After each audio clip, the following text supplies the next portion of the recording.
어느 날 아는 한의사가 생겼다.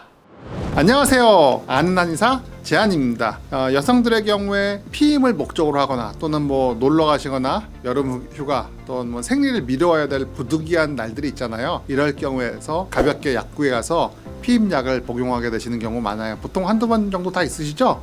그런 케이스 말고 또 어떨 때는 다낭성 난소 증후군이거나 부정출혈의 경우 피임약을 처방받는 경우 있어요. 그런 약은 이상하게 약국이나 이런 데서 혼자 구입할 수는 없어요. 보통 야지나 야스민, 클레라 이런 정들인데 이런 것들은 의사의 처방만이 있어야지만 구매할 수 있습니다. 이 야지나 야스민을 처방받으신 환자도 얼마 전에 와서 내원해서 이거 잘 모르시더라고요. 심지어 이게 진짜 배란도 하시는 진짜 생리인지 착각하시는 경우 있어서요. 이번 기회에 일반적인 피임약과 병원에서 처방받아서 먹을 수 있는 야지나 야스민의 차이 이런 것에 대해서 좀 더 알려줘야 되겠다라는 생각이 들어서 이 영상을 제작하게 됐습니다.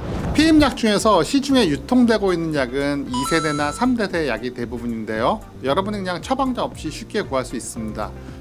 마이보라, 머시론, 센스데이 이런 것들이잖아요. 이런 것들은 에스트로겐 플러스 프로게스테론 복합제제인데요.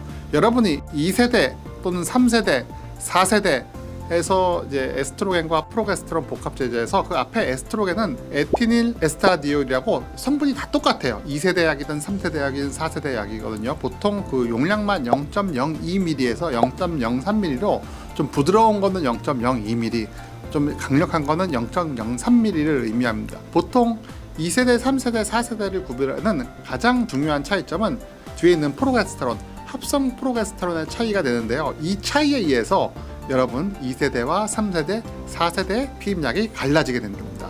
2세대, 3세대, 4세대는 프로게스테론, 합성 프로게스테론 종류에 의해서 차이가 있는데요. 2세대는 레보노스트라게롤 보이시죠? 혈전의 위험성이 가장 적어요.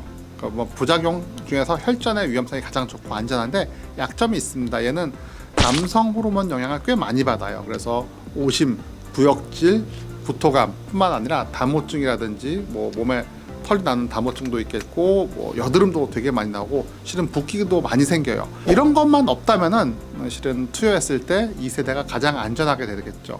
요거에서 너무 남성 호르몬 영향이 많아가지고 요거보다 안 되겠다, 남성 호르몬 영향을 좀 줄여야 되겠다 라고 만들어지는 게 3세대예요. 이 3세대 약간 이런 것서부터 남성 호르몬 약이 좀 줄긴 하는데 약점이 이제부터 거꾸로예요. 혈전의 위험성이 점점점 높아집니다. 2세대와 4세대 중에서 혈전의 위험성이 4세대 쪽에 좀 더 가까워요. 꽤 높은 거라고 볼 수 있죠. 그래서 쓸 수 있고요. 4세대는 여러분이 병원에서밖에 처방 못 받아요. 여러분이 그냥 시중에서 처방 받을 수 없고요. 이건 야지나 야스민이고 프로게스테론 성분 중에는 드로스피네논이라는 성분인데요. 얘는 되게 좋습니다. 혈전 위험만 빼면은 우리가 흔히 붓기 같은 것들이 제일 많이 일어나잖아요. 이 붓기를 가라앉히는 항미네랄 콜티코이드라고 이뇨 효과와 붓기가 가라앉는 효과, 되게 좋은 효과가 하나 있고요. 그다음 보통의 2세대, 3세대는 남성 호르몬의 영향으로 이제 몸이 좀 붓기도 하는 거 말고도 담호증이라든지 여드름 이런 거에 불편함, 오심, 구토감 이런 게 많은데요. 이런 것들로부터도 상당히 안전해서 이런 부작용이 없어요. 되게 좋대요. 아까 말했듯이 4세대의 가장 큰 약점은 혈전과 색전의 위험성이 있어서 간혹 가다가 심한 경우에 종아리 쪽에, 가벼운 경우에는 종아리 쪽에 경련이나 이렇게 혈전이 생겨서 막히거나 근육통 끝이 생길 수 있지만 심각한 경우에 사망에 이를 수도 있어요. 특히 흡연하는 여성에 있어서 혈전에 의한 심장 어택 비율 또는 뇌혈관의 어택 비율이 상당히 높기 때문에, 그래서 여러분 2019년도에 우리나라 보건복지부도 미국 FDA의 권고를 받아들여서 2019년 이상의 35세 이상의 흡연하는 여성의 경우에는 처방을 금지하도록 권유하고 있고 가이드로 되어 있습니다. 처방에 신중을 해야 됩니다. 2세대, 3세대, 4세대가 있지만 뒤에 세대가 거듭할수록 엄청 좋다 이런 건 아니에요. 필요에 의해서 혈전이나 이런 거나 남성 호르몬 영향에 의해서 잘 조절할 수 있으니까 이건 병원에서 처방을 받으신 다음에 또 의사와 상담한 후에 결정하는 것이 가장 좋을 거예요. 아시겠죠? 자, 2세대, 3세대, 4세대 다 비교해봤죠? 병원에서 처방을 받는 것이 제일 중요하다고 알려져 있어요. 2세대나 3세대가 그냥 약국에서 쉽게 구할 수 있는 이유는 피임의 필요성도 있지만 혈전 위험이 그렇게 높지 않기 때문에 붓거나 약간 구역감 같은 건 먹다가 여러분이 쉽게 알 수 있잖아요. 그렇기 때문에 쉽게 구할 수 있는 거고요.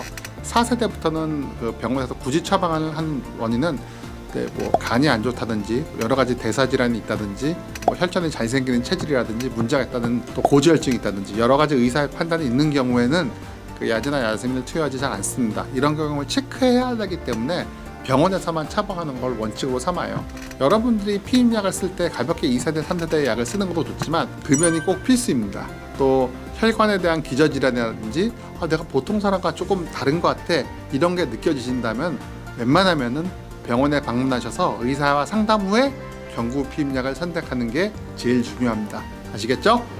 자, 이렇게 2세대, 3세대, 4세대 피임약 정확히 다 아셨죠? 그리고 야제와 야스민 차이점도 명확히 알게 돼서 좋았던 시간 같아요.